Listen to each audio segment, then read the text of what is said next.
First off, just as a starting point, can you give us some forecasts for unemployment, inflation, growth for this year and next? Yeah. So growth, I think, is going to it's going to be disappointing. I mean, in the wake of the first quarter, I do see acceleration. But I think that for the year as a whole, for 2014 as a whole, if we get to 2.5%, I think we'll be fortunate. Certainly, my unemployment, on contrast, my forecast for unemployment is more optimistic for the end of this year than it would have been at the beginning of the year, and I think we'll be in below 6 by the end of the year, certainly. I mean, we're at 6.1 now, but I continue to think this rapid decline will not be sustained. I think we'll start to see a diminution in the rate of improvement there. And on the inflation front, I think we're seeing some temporary factors right now, but I think inflation will slacken off by the end of the year. As I think of my baseline outlook, maybe more for core than for headline, I think of myself as seeing inflation being about 1.6 by the end of the year.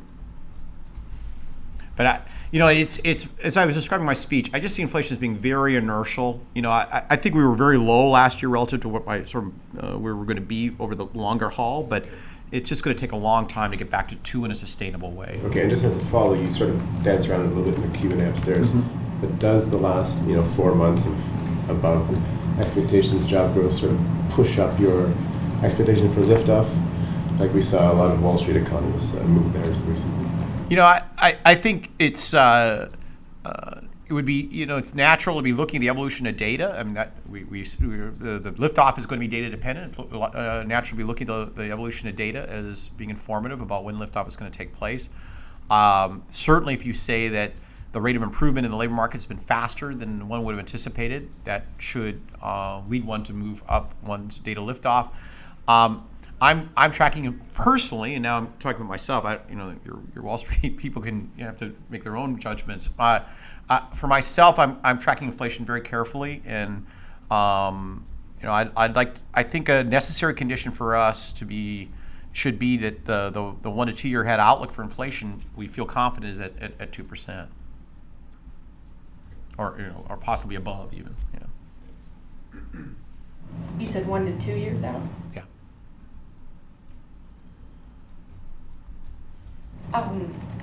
I'll follow up then. Janet Yellen in her press conference after the June meeting mentioned revising the exit strategy.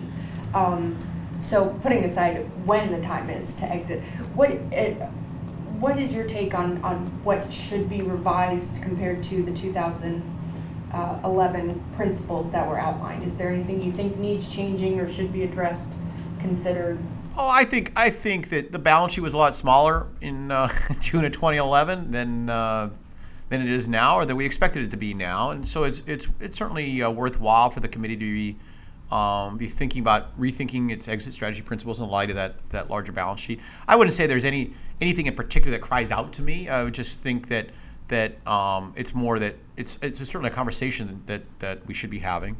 I think the key messaging is that it's prudent for us to have these conversations well in advance of liftoff itself. You wouldn't want to be doing it the meeting before liftoff. You'd want to be doing it well in advance, and that's what we're doing. So it shouldn't be viewed as the fact we're talking about this shouldn't be viewed as any kind of signal about impending liftoff. It's just, I think, prudent planning on our part to set the stage for liftoff.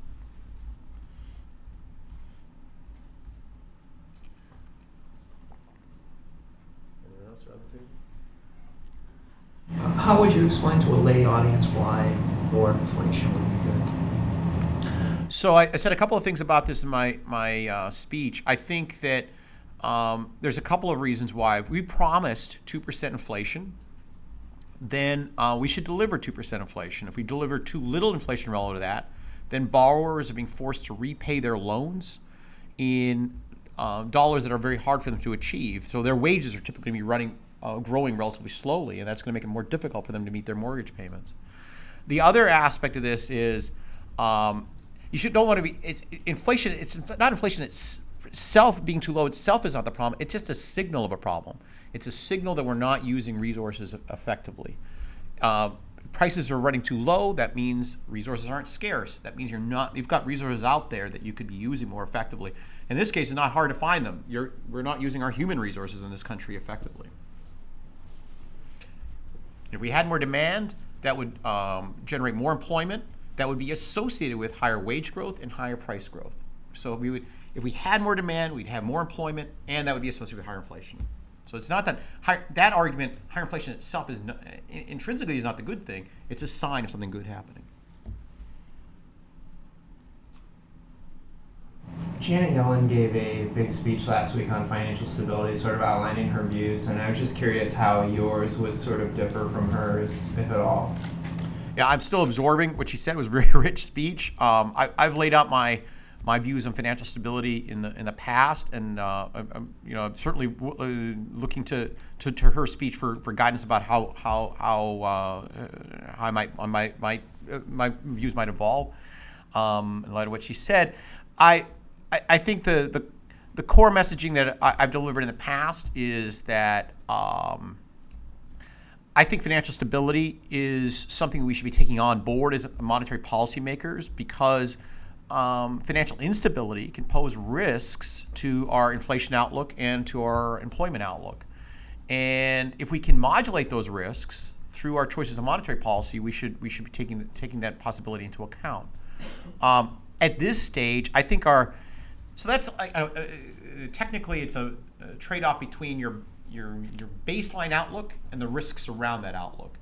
Right now, I think our baseline outlook is sufficiently far away from where I want it to be that I think the risks are not material for the setting monetary policy. If we get back to a point where my 1 to 2 year outlook for inflation is at 2%, I see we're back at maximum employment. At that stage, I think these are going to be concerns that are going to be more material than they are right now. I'll just add one piece to that. I think it's sometimes thought to be that it's clear that raising rates will be necessarily a way to introduce more stability in the financial system. That's not as clear as some people make it seem, I think. So even the direction of how monetary policy affects financial stability, I think is something we have to be thinking about and preparing for as we get closer to maximum employment and inflation being back to 2%, back to target. Sorry, did you say that raising rates may or may not? I think it'll depend on the circumstances. Yeah. Because as it stands, the assumption is that low rates. Right now, people are focusing a lot on low rates as being the source of instability, but I think there are circumstances in which raising rates might give rise to even more instability. It would depend where you are in terms of the buildup of financial pressures, et cetera. I wanted to ask you a little bit about corporations. I mean, stocks are at record highs. I'm not going to ask you about stock markets in general, but good. Corporations are buying back stocks and delivering dividends like never before. This is sort of a transmission mechanism question. But are you concerned that CEOs are just complacent? There's no need to make investment to grow to hire when they're riding this wave of accommodation to record stock prices. Yeah, I think one of the first things I learned in this job, and I continue to learn it, is about humility. Humility about my ability to make policy. That translates into humility, into second guessing decisions of CEOs as well. I think that it's. If I look at the decision making that's being made, I see it as being a sign that they do not forecast the kind of demand prospects consistent with investing in their own companies. That is consistent with everything I said in my speech today, that we don't have enough anticipated demand to generate the kind of employment and the kind of inflation that the Fed is charged with generating. Turning to politics for just a second, there's going to be a hearing later this week about a GOP bill that would require the Fed to adopt rules for its monetary policy. What do you think about that? I mean, outside of the bill, which you may or may not have seen yet, but what do you think about actually adopting rules, making clear those rules to the public and to the markets, and how would that impact your decision making? I like I think in terms of our interactions with the public, being charged with you're supposed to hit 2% inflation and maximum employment, I think those are goals that translate into people's lives in a very immediate way. How that let's just focus on inflation for the moment. How hitting 2% inflation translates into how we set interest rates on an ongoing basis. It's very hard, I think, to map that out. So I don't know. I think if you hardwired a rule into our decision making, an interest rate rule, say the Taylor rule that very famously Associate Professor Taylor just wrote that down and said we have to follow that, I think it'd be very hard to know what would happen in terms of inflation outcomes. And that would be undesirable. Certainly be hard to know what would happen in terms of maximum employment. That would also be undesirable. So I think we have a rule. And we should be meeting that rule. That rule is you're supposed to hit 2% inflation and maximum employment. That's the rule we have. And I'm very comfortable with that rule. When do you think the Fed should first raise interest rates? And I think your question is a calendar-based question. And I don't make monetary policy according to a calendar. So a necessary condition is that the 1 to 2 year head outlook for inflation is 2%. That's not sufficient because I'd also be looking at the employment picture. If I thought unemployment was running too high or employment was running too low, I'd be willing to have inflation run above 2% for some time frame in order to bring employment back up more rapidly. But a necessary condition in terms of my own thinking is we have to have that inflation outlook back to 2%. So I can't tell you when that's going to be. It's going to depend on the data. To follow up on that, you mentioned in your speech or in the Q&A that you thought the Fed could do a better job of communicating in its statement what sort of conditions might be appropriate. So what sort of conditions do you think might be appropriate aside from, the inflation outlook 1 to 2 years? Well, I think the inflation outlook is a starting point. I think that we should make some choices about what we're looking at in terms of employment as well. But the inflation outlook is really just, I think, a good starting point. I think it is hard, and I understand our challenges in translating the maximum employment into a quantitative measure. As I indicated in my speech, there's a bunch of things one could look at along those lines. But I think it's a good starting point to say, hey, there's no reason to raise rates as long as the 1 to 2 year outlook for inflation is too low. No one's going to get mad at us if employment gets too high. No one's going to be criticizing us, but boy, employment's too high. So there's no reason for us to raise rates as long as inflation is running too low compared to our goals. And that's sort of what the current language dictates in the statement, right? In terms of your forward guidance. And I'll let you interpret it as you see fit. That's an interesting comment, though, that no one will get mad if unemployment gets too low. I don't think so. But okay, yeah, as long as inflation is under control. Sure, the cost is inflation. Okay, there are no other instability risks. You might want to be thinking about the risks associated with that policy as well, and I indicated earlier you want to, but I don't think that's well translated by just by looking at what unemployment rate is. That you'd want to be looking at the broader constellation of financial risks. Yeah. I wanted to ask about, it was a month and a half ago you mentioned price level targeting. You weren't the first one, but you floated it and you mentioned it again today. I mean, sure. Has there been any change that you've detected at all? Is there a what do you want to say, a greater appetite maybe for that kind of approach now? I think that it's important. Even in my speech, I talk about the benefits of price level targeting today in terms of near-term stimulus. But this is really a long-term decision on the part of the Fed, or other central banks for that matter. Do we want to be targeting the price level or targeting the inflation rate? I don't think it was a decision that's going to be reached in a 6-week time frame. It's really more a longer-term topic for conversation. I think right now, given how low our inflation rate is, I anticipate our inflation rate is going to be. It's a very natural time to think about it. But it took a long time for the Fed to come to inflation targeting. So I anticipate this conversation being one that's going to take some time.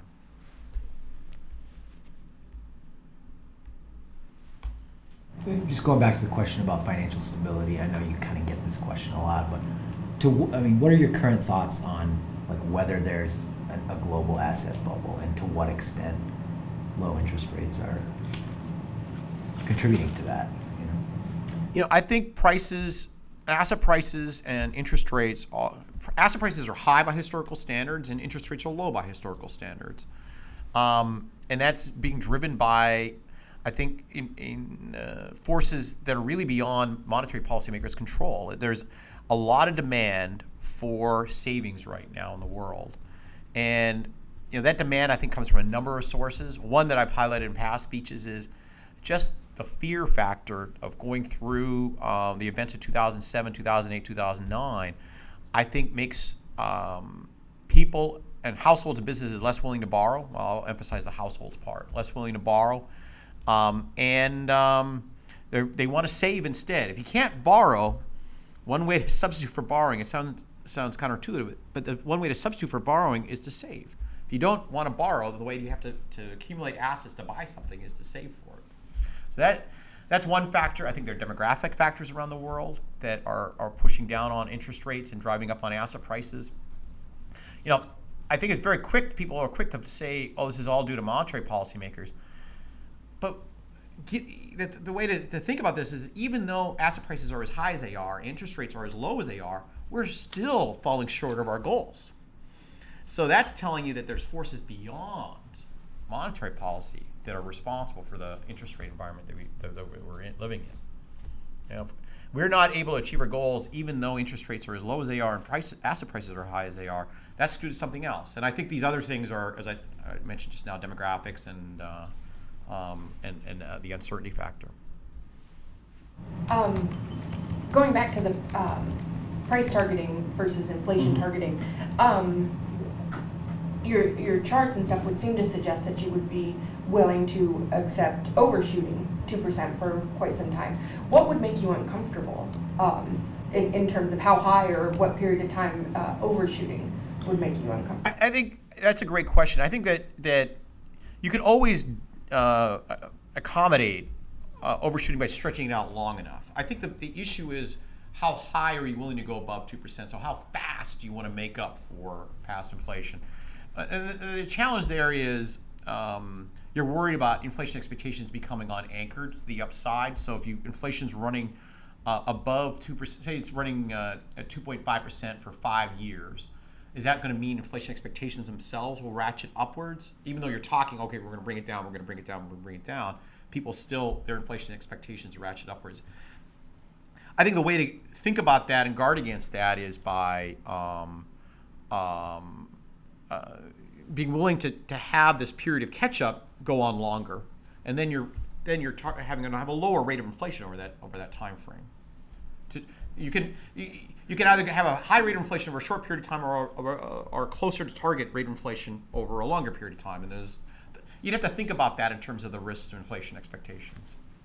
But you haven't gone from this idea of the Fed should consider this. You haven't endorsed this necessarily. I'm absolutely just talking about this is something we should talk about. I mean, as I mentioned in my speech, there's a whole question of what happens if inflation runs too high. Are we willing to then make up for that by running tighter than having inflation below target in the future? We'd have to talk about that. Has to be talked about more fully than I have at this stage. I'm not sure I totally understood your answer to the question whether low interest rates are less effective in this era than they were in the past. You said it's because the Fed hasn't been able to do everything it would like to do. It's because of the fact that we have a constraint at zero. That's why monetary policy, quote unquote, has been less effective. It's simply that we face the constraint at zero on our tool. We're not able to make interest rates go below zero. So it's the severity of the problem is deeper? There's two factors. One is it was a very severe shock, but secondly, the baseline level of interest rates in the economy is lower than it used to be. And so that's going to mean that anytime we face a shock, we're going to be more likely to hit that zero constraint. Is that making sense?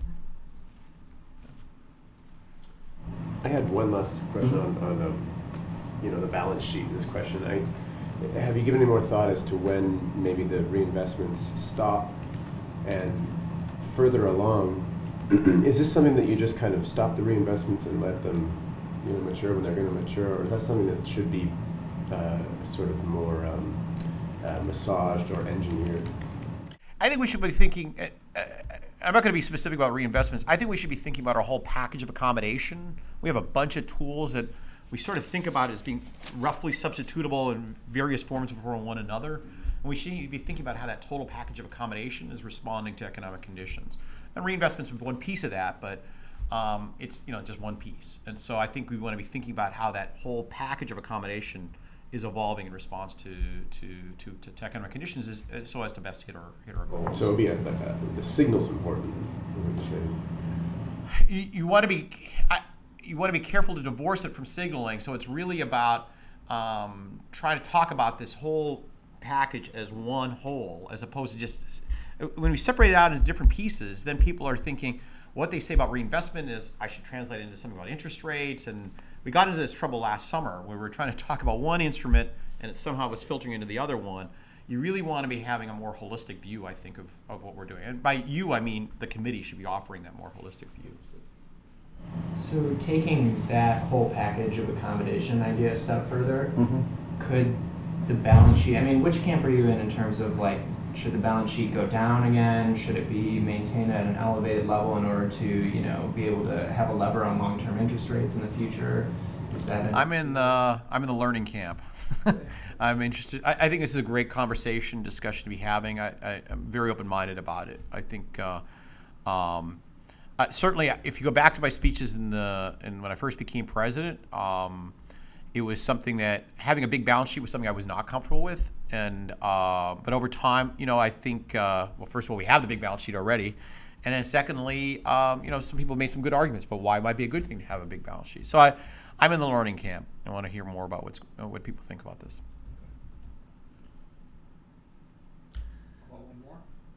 Just to clarify again for a lay audience, so low inflation be a problem for borrowers, but it's also a symptom of other problems. That's correct.